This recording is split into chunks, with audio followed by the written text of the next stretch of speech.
warahmatullahi wabarakatuh. Nama saya Yurida Mardini, SHI MH.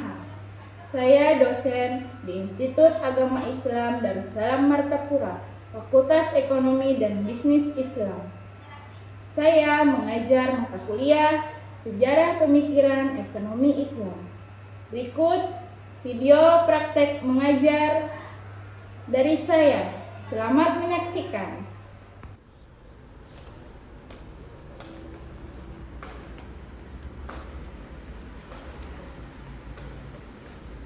Assalamualaikum warahmatullahi wabarakatuh. Baiklah, sebelum kita memasuki materi perkuliahan pada hari ini, marilah kita saksikan bersama-sama video sumber pembelajaran berikut ini.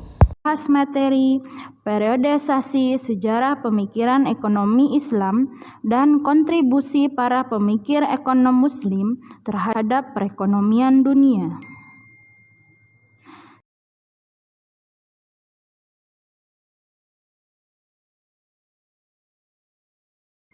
Secara umum, periodisasi ilmu ekonomi Islam ini dapat dibagi menjadi 3 tahapan besar.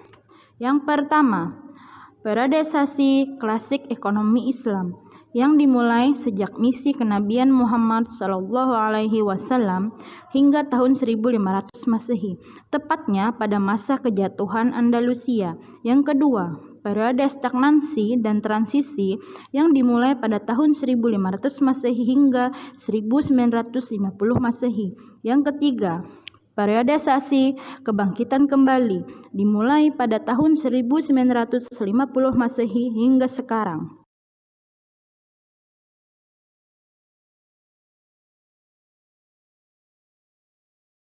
Tahap pertama adalah fase yang sangat strategis dalam pengembangan ekonomi Islam.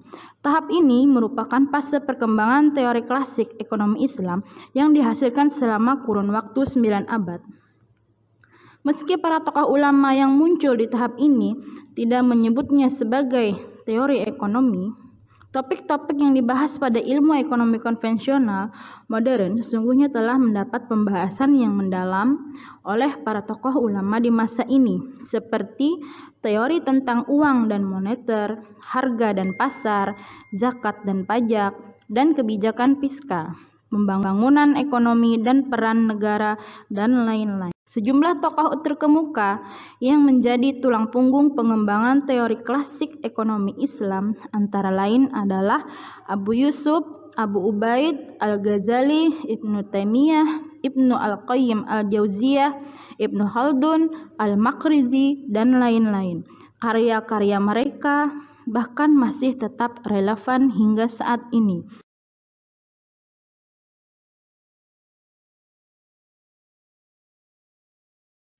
Selanjutnya, tahap kedua adalah masa di mana perkembangan ekonomi Islam mulai mengalami stagnansi.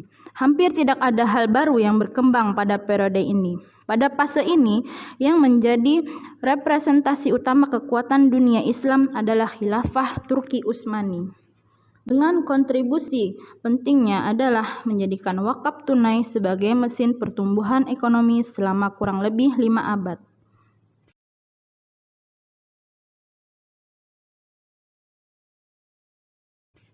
Sedangkan tahap ketiga adalah tahap kebangkitan kembali ekonomi Islam di pentas dunia. Hingga saat ini, para ekonom Islam masih melakukan proses reformulasi ilmu ekonomi Islam sebagai sebuah disiplin ilmu yang mampu menjawab berbagai tantangan ekonomi dunia.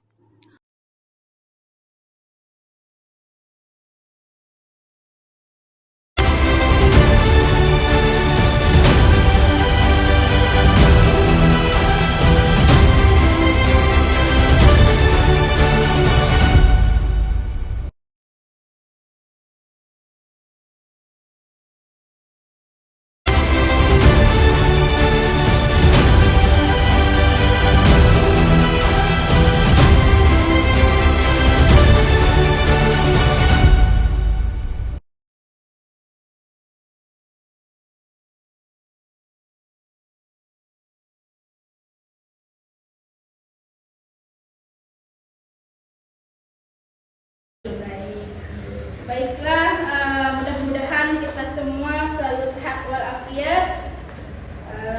Kita akan melanjutkan perkuliahan kita yang mata kuliah kita adalah sejarah pemikiran ekonomi Islam. Di sini ada yang kreatif, inovatif, produktif, dan adaptif yang dicerminkan dengan kemampuan memahami sejarah pemikiran ekonomi Islam dan mengaktualisasikannya secara tepat. Adapun CPNK dalam mata kuliah ini yaitu mahasiswa mampu menguraikan tentang sejarah pemikiran ekonomi Islam, tokoh-tokoh pemikir dan konsep uang, dan juga peran sistem keuangan dan peran lembaga keuangan, prinsip profesional lembaga keuangan syariah. Baiklah, sebelum kita mulai, bagaimana calon-calon sarjana hari ini? Baik, alhamdulillah. Alhamdulillah. Baik, kita lanjut ke materi berikutnya. Sejarah pemikiran ekonomi Islam. Kontribusi tokoh ekonomi masa Islam. Apakah dihilangkan? Tidak? Apa iya? Tidak. Nah, jadi sejarah pemikiran ekonomi Islam.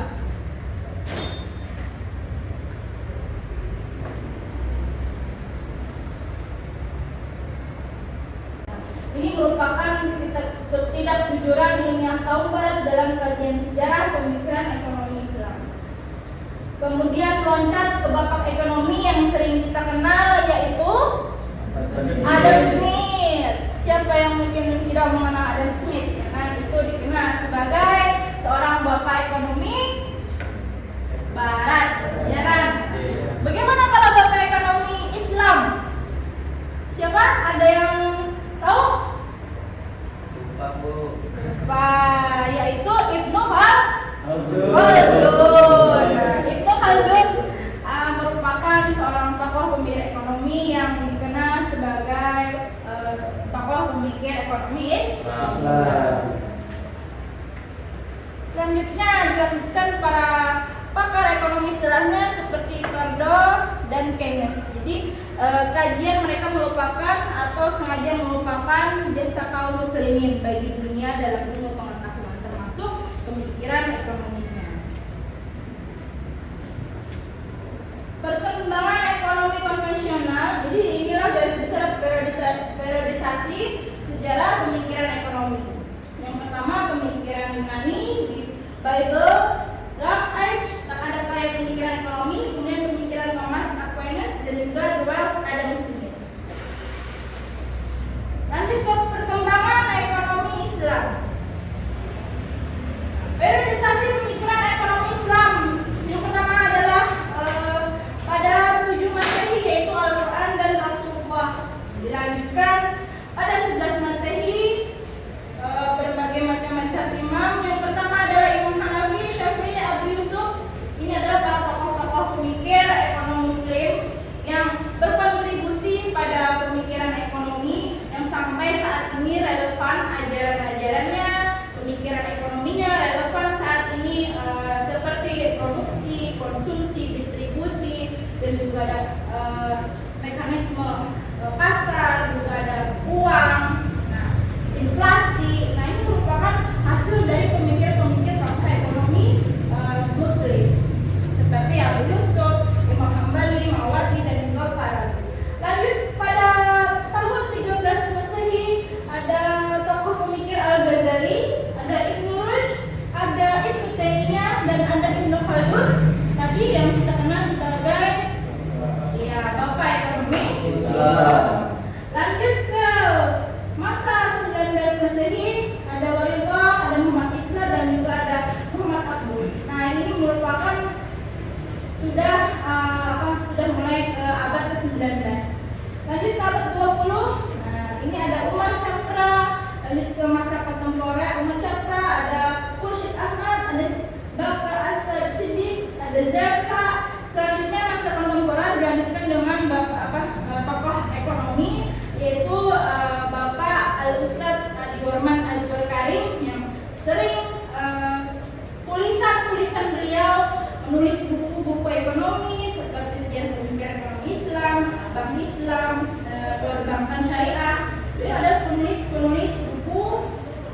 ekonomi syariah yang sekarang, yang sering buku beliau kita baca dan kita jadikan referensi ya sebagai perkuliahan, sebagai materi di kuliahan.